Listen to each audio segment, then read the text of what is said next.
আসসালামু আলাইকুম। আজকে সর্বশেষ সংবাদ জানাবো আমি নুসরাত। প্রথমেই জানিয়ে দেব সংবাদ শিরোনাম। ইরানের যুদ্ধ নিয়ে এবার তুরস্কের হুঁশিয়ারি। পাকিস্তান ভ্রমণের আগে দুইবার ভাবুন, নাগরিকদের বার্তা যুক্তরাষ্ট্রের। ইরানের সরকার পরিবর্তন আসন্ন, ট্রাম্পের ইঙ্গিত। ট্রাম্পের হুমকি পাত্তাই দিল না ইরান, পাল্টা হামলার হুমকি। সর্বশেষ জানাবো, সমুদ্রের নিচে থাকা মিসাইলের সুড়ঙ্গ উন্মোচন করল ইরান। শিরোনাম শুনলেন, এবারে বিস্তারিত। ইরানের যুদ্ধ নিয়ে এবার তুরস্কের হুঁশিয়ারি। ইরানের সম্ভাব্য হামলা নিয়ে এবার কড়া সতর্কবার্তা দিয়েছে তুরস্ক। দেশটির পররাষ্ট্রমন্ত্রী সতর্ক করে বলেছেন, ইরানের ওপর মার্কিন হামলা হলে তা ভুল হবে। তিনি উভয় পক্ষকে কূটনীতির মাধ্যমে বিতর্কিত বিষয় সমাধানের আহ্বান জানিয়েছেন। বৃহস্পতিবার আনাদোলু এজেন্সির অনলাইন প্রতিবেদনে এই তথ্য জানানো হয়েছে। কাতার ভিত্তিক সংবাদ মাধ্যম আল জাজিরাকে দেয়া সাক্ষাৎকারে তুর্কি পররাষ্ট্রমন্ত্রী হাকান ফিদান আঞ্চলিক সহযোগিতার আহ্বান জানিয়েছেন। তিনি বলেছেন, ইরান পারমাণবিক ইস্যু নিয়ে আলোচনা করতে রাজি। হাকান ফিদান আরও বলেন, মার্কিন বন্ধুদের প্রতি আমার পরামর্শ হচ্ছে, ইরানের সঙ্গে সকল সমস্যার সমাধান একের পর এক করে ফেলুন। পারমাণবিক ইস্যু দিয়ে শুরু করুন, এরপর অন্যগুলো। ইরানিদের এই অঞ্চলে আস্থা তৈরি করতে হবে। উল্লেখ করে ফিদান বলেছেন, আঞ্চলিক দেশগুলো তাদের কিভাবে দেখছে সেদিকে তাদের মনোযোগ দেওয়া উচিত। এর কারণ তারা কোথাও যাচ্ছে না, আমরা কোথাও যাচ্ছি না। এদিকে মার্কিন প্রেসিডেন্ট ডোনাল্ড ট্রাম্প ইরানের বিরুদ্ধে সামরিক পদক্ষেপের হুমকি পুনরায় ব্যক্ত করেছেন।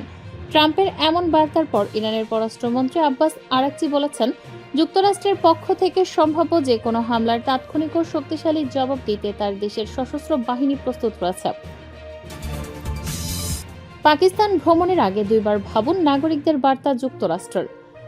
নিজ নাগরিকদের পাকিস্তান ভ্রমণের ক্ষেত্রে সতর্ক বার্তা জারি করেছে যুক্তরাষ্ট্র। দেশটির স্টেট ডিপার্টমেন্ট নাগরিকদের পাকিস্তান ভ্রমণের পরিকল্পনা পুনর্বিবেচনা করতে বলেছে। বৃহস্পতিবার পাকিস্তানের প্রভাবশালী পত্রিকা ডনের প্রতিবেদনে এই তথ্য জানানো হয়েছে। ডন বলেছে, মার্কিন স্টেট ডিপার্টমেন্ট গত 26শে জানুয়ারি পাকিস্তান ভ্রমণ নিয়ে সতর্ক বার্তা হালনাগাদ করেছে। দেশটি মার্কিনীদের পাকিস্তান ভ্রমণের পরিকল্পনা দুইবার ভাবতে বলেছে। এর কারণ হিসেবে বলা হয়েছে, পাকিস্তানে ক্রাইম, বিশৃঙ্খলার, সন্ত্রাসবাদ ও অপহরণের ঝুঁকি। পাকিস্তানকে যুক্তরাষ্ট্র তাদের ভ্রমণ সতর্কবার্তার 3 নম্বর ক্যাটাগরিতে রেখেছে।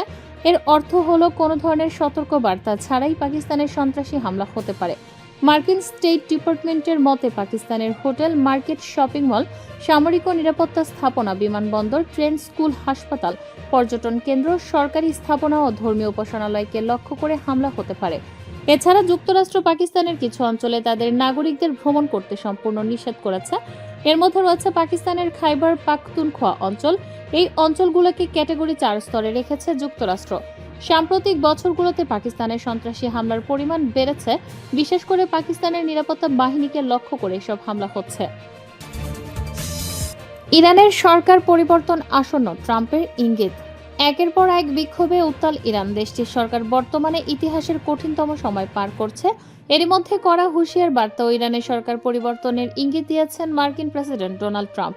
বৃহস্পতিবার 29শে জানুয়ারি কান নিউজের প্রতিবেদনে এই তথ্য জানানো হয়েছে। সিএনএন এর প্রতিবেদনে বলা হয়েছে, ট্রাম্প ইরানের নেতৃত্ব ও দেশটির বিভিন্ন স্থাপনায় হামলার কথা ভাবছেন। অন্যদিকে ইসরায়েলের পক্ষ থেকে বলা হয়েছে, তাদের বিশ্বাস ট্রাম্প চূড়ান্তভাবে ইরানের সরকার পরিবর্তনে কাজ করবেন। বুধবার সিএনএন আরও জানিয়েছে, ইরানের শীর্ষ নেতৃত্ব, নিরাপত্তা কর্মকর্তা, পারমাণবিক স্থাপনা, সরকারি ভবনে হামলা চালানোর কথা ভাবছেন মার্কিন প্রেসিডেন্ট। মঙ্গলবার এক ভাষণে ট্রাম্প বলেন, আরও একটি সুসজ্জিত নৌবহর ইরানের পথে আছে। আমি আশা করছি তারা সমঝোতা করতে রাজি হবে। এর আগে ইরানের সর্বোচ্চ নেতা আয়াতুল্লাহ আলী খামেনি সাম্প্রতিক বিক্ষোভের সময় তার দেশে হতাহতের ঘটনা, ক্ষয়ক্ষতি ও অপপ্রচারের জন্য যুক্তরাষ্ট্র ডোনাল্ড ট্রাম্পকে দায়ী করেছেন।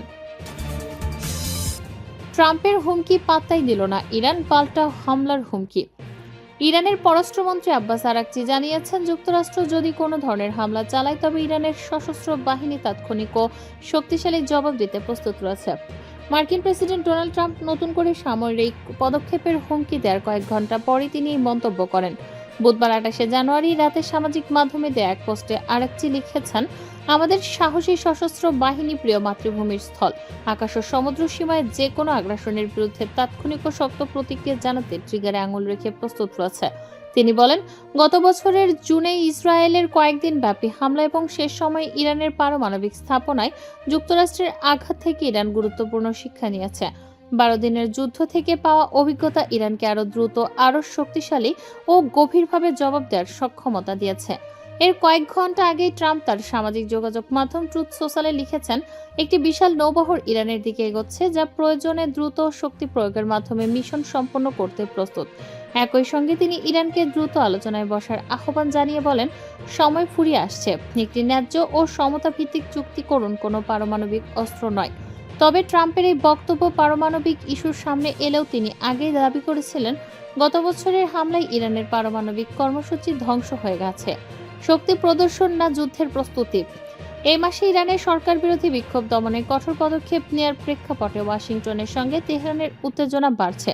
ট্রাম্প বারবার ইঙ্গিত দিয়েছেন তিনি সামরিক পদক্ষেপের বিষয়টি বিবেচনা করছেন। এদিকে যুক্তরাষ্ট্র অঞ্চলটিতে ইউএসএস আব্রাহাম লিঙ্কন বিমানবাহী রণতরী মোতায়েন করায় সামরিক সংঘাতের আশঙ্কা নতুন করে জোরদার হচ্ছে। কাতার বিশ্ববিদ্যালয়ের আন্তর্জাতিক সম্পর্ক বিভাগের অধ্যাপক আদনান হায়াজনেহ বলেন, এই রণতরী মোতায়েন মূলত ওয়াশিংটনের শক্তি প্রদর্শন, যার উদ্দেশ্যে তেহরানকে বার্তা দেয়া মার্কিন শর্ত মানা না হলে সামরিক শক্তি ব্যবহার করা হতে পারে। তার মতে হুমকি কূটনৈতিক চাপ তৈরির কৌশলও হতে পারে। আলোচনা বনাম হুমকি। ইরানের প্রেসিডেন্ট মাসুদ পেজেশকিয়ান যুক্তরাষ্ট্রের সাম্প্রতিক হুমকিকে আঞ্চলিক নিরাপত্তা নষ্টের চেষ্টা বলে মন্তব্য করেছেন। আরেকটি বলেন, হামলার হুমকির মধ্যে ইরান পারমাণবিক ইস্যুতে আলোচনায় ফিরবে না। রাষ্ট্রীয় গণমাধ্যমকে তিনি বলেন, হুমকির সঙ্গে আলোচনা চলে না, অতিরিক্ত চাপ ও ভয়ভীতি বন্ধ হলেই কেবল আলোচনা সম্ভব। তবে সামাজিক মাধ্যমে দেয়া পোস্টে তিনি উল্লেখ করেন, হুমকিমুক্ত পরিবেশে পারস্পরিক লাভজনক ও ন্যায্য চুক্তিকে ইরান সবসময় স্বাগত জানিয়েছে, যা শান্তিপূর্ণ পারমাণবিক প্রযুক্তিতে ইরানের অধিকার নিশ্চিত করবে এবং পারমাণবিক অস্ত্রের বিষয়টি বাদ দেবে। তেহরান থেকে আল জাজিরার প্রতিবেদক আলী হাশেম জানান, প্রকাশ্যে কঠোর অবস্থার থাকলেও নেপথ্যে মধ্যস্থতাকারীরা সমাধান খুঁজতে সক্রিয় রয়েছে। সমুদ্রের নিচে থাকা মিসাইলের সুড়ঙ্গ উন্মোচন করল ইরান। যুক্তরাষ্ট্রের সঙ্গে চলমান উত্তেজনার প্রেক্ষাপটে সমুদ্রের নিচে অবস্থিত নিজেদের মিসাইল সুড়ঙ্গের ভিডিও প্রকাশ করেছে ইরান। ধারণা করা হচ্ছে, এসব সুড়ঙ্গে কয়েকশো ক্রুজ মিসাইল মজুত রয়েছে। ইরান হুঁশিয়ারি দিয়েছে, তাদের ওপর কোনো হামলা হলে গুরুত্বপূর্ণ হরমুজ প্রণালী নিরাপদ থাকবে না। বুধবার 28 জানুয়ারি সংবাদ মাধ্যম আরব নিউজ জানিয়েছে, ইরানের রাষ্ট্রীয় টেলিভিশনে পানির নিচে নির্মিত মিসাইল সুড়ঙ্গের একটি ভিডিও প্রচার করা হয়েছে। ভিডিওতে ইসলামিক বিপ্লবী গার্ডের নৌশাখার কমান্ডার আলীরেজা তাংশিরিকে সুড়ঙ্গের ভেতরে অবস্থান করতে দেখা যায়। সেখানে উৎক্ষেপণের জন্য প্রস্তুত অবস্থায় পানির নিচে রাখা একাধিক মিসাইল দেখা গেছে। নৌ কমান্ডার আলীরেজা তাংশিরি জানান, সমুদ্রের নিচে তাদের মিসাইলের একটি বিস্তৃত নেটওয়ার্ক রয়েছে। এসব মিসাইল উপসাগরীয় অঞ্চল ও ওমান সাগরে অবস্থানরত মার্কিন নৌজাহাজ মোকাবেলার উদ্দেশ্যে প্রস্তুত রাখা হয়েছে। তিনি বলেন, এসব সুড়ঙ্গে কয়েকশো মিসাইল রয়েছে, যেগুলো 1000 কিলোমিটার দূরের লক্ষ্যবস্তুতে আঘাত হানতে সক্ষম। বিপ্লবী গার্ডের এই নৌ কমান্ডার আরও জানান, তাদের তৈরি কাদের 380L মিসাইলে এমন স্মার্ট যন্ত্রাংশ ব্যবহার করা হচ্ছে, যা আঘাত হানার আগ পর্যন্ত লক্ষ্যবস্তুকে ট্র্যাক করতে পারে। এদিকে ইরানের বিরুদ্ধে আগের চেয়ে বড় হামলা চালানোর হুমকি দিয়েছেন যুক্তরাষ্ট্রের প্রেসিডেন্ট ডোনাল্ড ট্রাম্প। বুধবার সামাজিক যোগাযোগ মাধ্যম ট্রুথ সোশ্যালে দেয়া এক পোস্টে ট্রাম্প বলেন, ইরান যদি হামলা এড়াতে চায় তাহলে তাদের সঙ্গে চুক্তি করতে হবে এবং ইরান কোনো ধরনের পারমাণবিক অস্ত্র তৈরি করতে পারবে না। গত বছরের জুড়ে ইরানের পারমাণবিক স্থাপনা লক্ষ্য করে বিমান হামলা চালিয়েছিল যুক্তরাষ্ট্র। সে সময় দখলদার ইসরায়েলের সঙ্গে ইরানের যুদ্ধ চলছিল।